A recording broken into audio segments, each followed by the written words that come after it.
more. What's good, yeah, your boy, like your boys, back at the Banner Band. So, boys and brethren, welcome back to one another Spooky Scary Friday. We're back to Spooky Scary Friday. You know what we're doing with the crew. Smash the like, smash the for new.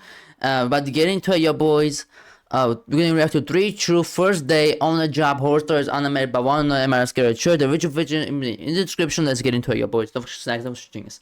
Let's It get was my it. first day in Western Hill Medical Care, and I drove Hold up up. the mountain. I'm watching on. Oh, that's the speed. I'm watching on 8. I want to watch on full. I got premium. Do I got you the premium? I don't got you the premium. Boom, that 180. And reaching minutes before dawn. Not The HD. hospital looked like it had seen it all. The head nurse showed me around and briefed me on my responsibilities.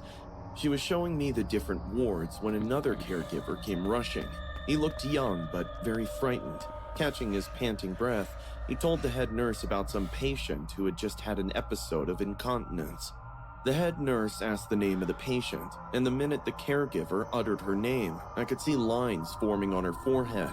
Both of them discussed for a minute who will attend to this patient, because the one who takes care of her is on leave.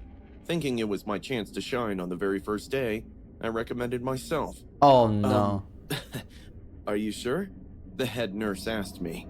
I chuckled as if it was a very silly question. I've had training on attending old and disabled patients, so I know what I'm doing. The head nurse gestured for the caregiver to take me to the patient so I could give her a bath and a change of clothes. As I started to follow the caregiver, the head nurse called out to me and warned me. She told me to be careful. On our way to the patient's room, I casually asked the caregiver about her, and he said the patient is a bit weird. On normal days, she keeps to herself, but sometimes she can get violent, which is why they always keep her physically restrained. She's been through a lot. Her abusive husband tortured her for years, until one day he came back home drunk and beat her badly. And then he killed himself too. If you ask me, she's way better here than she was with him. Okay. The caregiver exhaled, and I realized things are about to get pretty serious around here. We stopped outside a small room. Inside the room, I could see a bed with its white sheets covered in fecal matter. A smell of urine, waste, and perspiration hit my nostrils right away. I covered my nose, muttering. That's some strong smell. On the bed sat this frail, average-height woman with her hands tied to her body. She had long, stringy gray hair and an expressionless face. Her eyes were wide like a night owl. Dorothy, this is Linjin. She's going to help you, okay? Can you promise me you'll cooperate? Dorothy nodded her head up and down, then shifted her gaze towards me. She didn't speak, didn't blink. The caregiver pulled out this wheelchair and I placed a towel on it.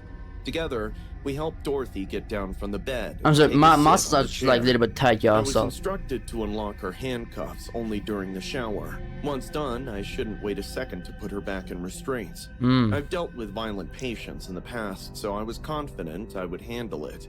Also, Dorothy was very skinny, and I'm stronger than her in every aspect. don't I watched the underestimate your caregiver your leave to opponent. attend Never. her duties. Don't do that. Never. When I looked down, my eyes met with Dorothy's. She was staring at me. I gave an awkward smile and took her to the shower room. I turned on the warm water and began gently rinsing her arms. You'll feel better after this, Dorothy. Nice and clean. Yep. Okay? No answer. Her eyes were open, but empty, like windows with no curtains, just darkness behind them. I knelt to rinse her leg when Dorothy whispered. It's still inside the wall. I looked up, confused. What did you say? I asked. She tilted her head at an unnatural angle, her wet hair clinging to her face. It helped me slice his throat in one go. Hey. She murmured. Do you know how people bleed when their veins are cut? I took a cautious step Heck, back, no, we're my not trying to heart know that. picking up pace. Dorothy? Are you alright? No, She she's smiled, not. blinking her eyes like a robot, but it wasn't a smile of relief. It was something sinister. If I had it with me, I would have cut you all open. Whoa.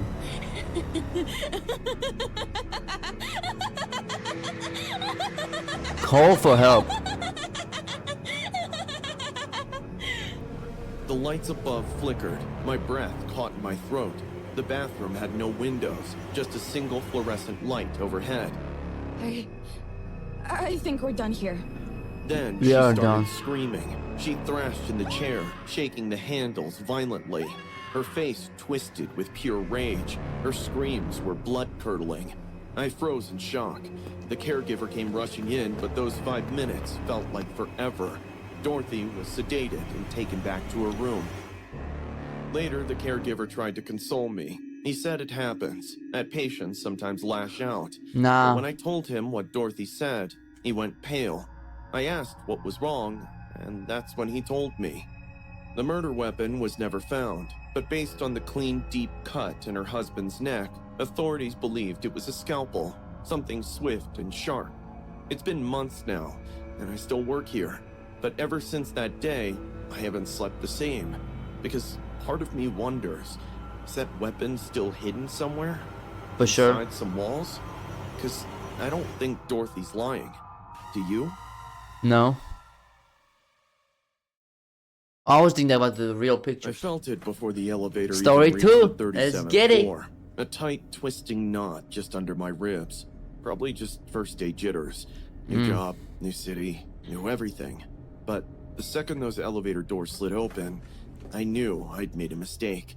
Why? She was the first thing I saw, sitting at reception, clicking those blood-red nails against her keyboard like she'd been waiting for me. Vanessa Miller. Our eyes locked. She smiled.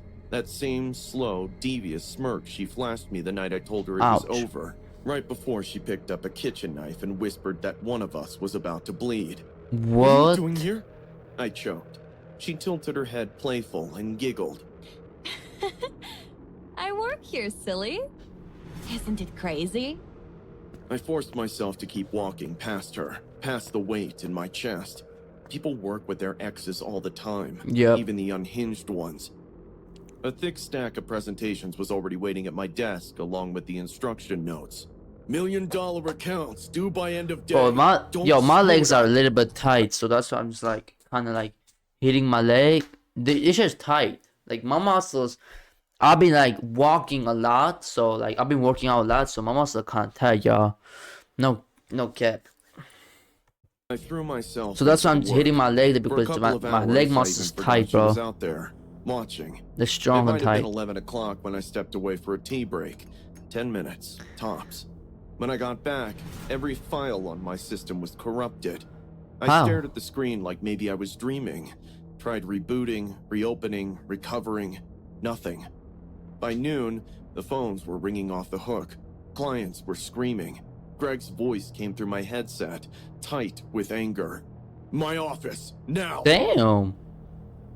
Every woman in the department received explicit messages from your email, Mr. Reynolds. He What? said, sliding printouts. Oh, across that's your the desk. ex. I didn't write these. Oh. I pleaded. It's Vanessa. She's my ex. Greg was frantic. You've been here 6 hours and created nothing but problems. Fix everything you broke in before leaving tonight. I don't care if you stay all night. As I Damn. left his office, I swear I'd heard a giggle. Slumped shoulders, I buried myself back in work, pretending everything had already gone to hell. By 7, the office was empty. Just me, my monitor's cold glow, and that thick kind of silence where every keyboard click sounds like a gunshot. I Yeah. was digging through my email settings when the lights flickered before it went out totally. Not just at But my you need to desk, like the check. whole floor. Even the emergency exit signs blinked out like dying embers. Mm. Then, a dim glow flickered to life in a corner. I froze. It was a flashlight, not mine. And right there, on the inside of the glass wall, I cannot read. was I cannot read smeared in cursive, wet so I don't know what red. that says. A question she had always asked me. You What- promise you love me, baby? My breath caught. Damn. My heart pounded so hard I felt it in my teeth. She'd been right here, waiting. I spun around, grabbed my bag, and bolted for the elevators. Dead. Tried the stairwell. Locked. Every goddamn exit was sealed. I like this Contemplating animation, my though. next move, I cannot when lie. from the dark, her voice floated out, sing-song soft. Remember our first night together? You said we'll be together forever. Such a liar, Ethan. I dropped behind a row of Resident Evil, cubicles, Ethan? Hold trying to up. quiet my breath. My hand landed on something solid, a stapler. Not ideal, but heavy enough. You know what's funny? She was close. I got you this job. How? Saw your resume. Told the director how brilliant you were.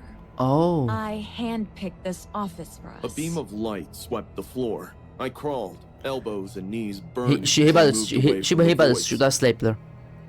You think blocking my number would stop me? I Damn. watched you for 3 years, Ethan. Your LinkedIn, your socials. Your sweet mom still likes my comments. I made it to the break room, grabbed the heaviest thing I could find, metal thermos, just as the flashlight swung toward me. She laughed, that same brittle, high-pitched laugh that used to echo through my apartment walls when I ignored her calls.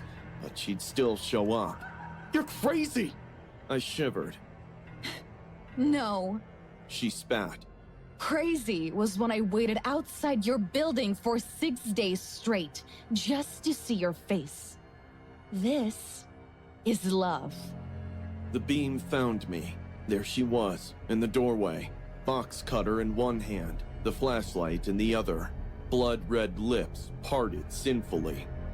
I've been planning this for months. She whispered, stepping closer. Do you know how hard it is to hack into a building's security? The What? things we do for love, right? You're I trying hurled to the kill, bro. stapler at her face and barreled past her, slamming her into the wall. She didn't cry out. She laughed, giddy, like she was proud of me. I ran blindly and landed in the conference room. The fire escape was just across the gap, but the glass wouldn't budge. I grabbed a chair, smashing it again and again, until the window exploded outward. To the Cold air window. rushed in. Stop. City Fucking lights copyright. blurred through my stinging eyes. Behind me, the footsteps hastened.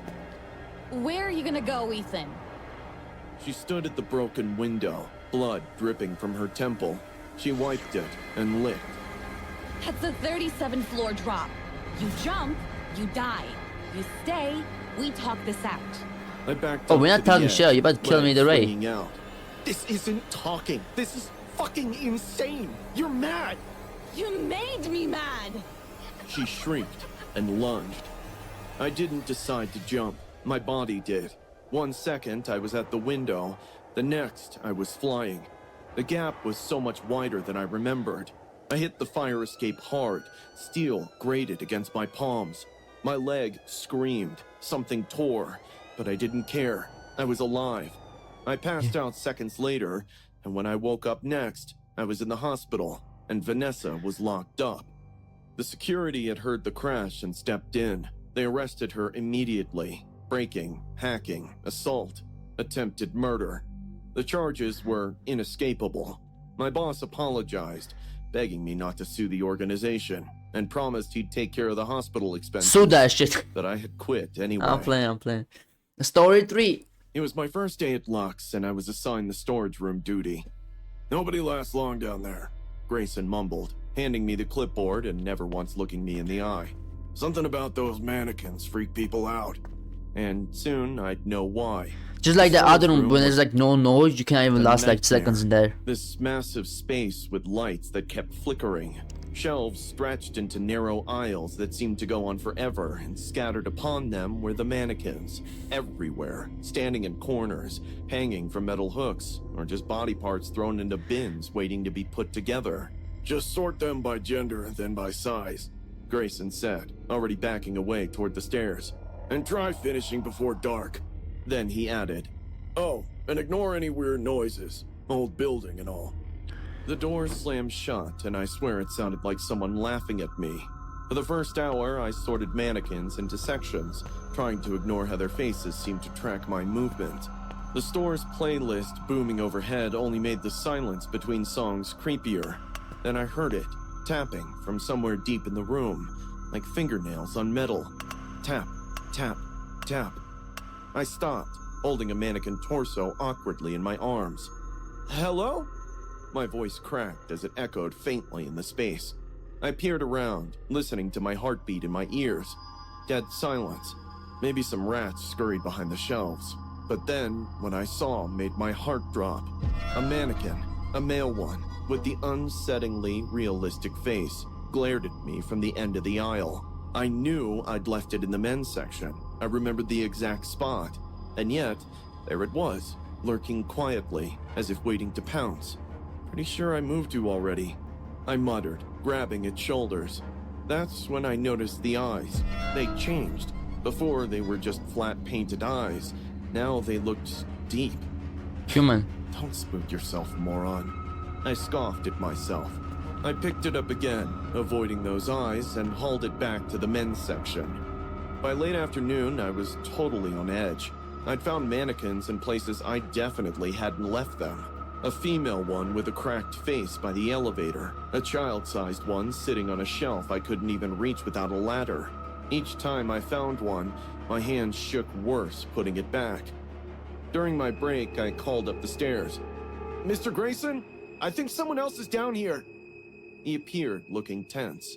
"Nobody else except you has access today, Alex. But the mannequins are exactly where they've always been." He cut me off. "It's just the light playing tricks on you." Something in his voice made me pause. He knew. Whatever was happening, he knew.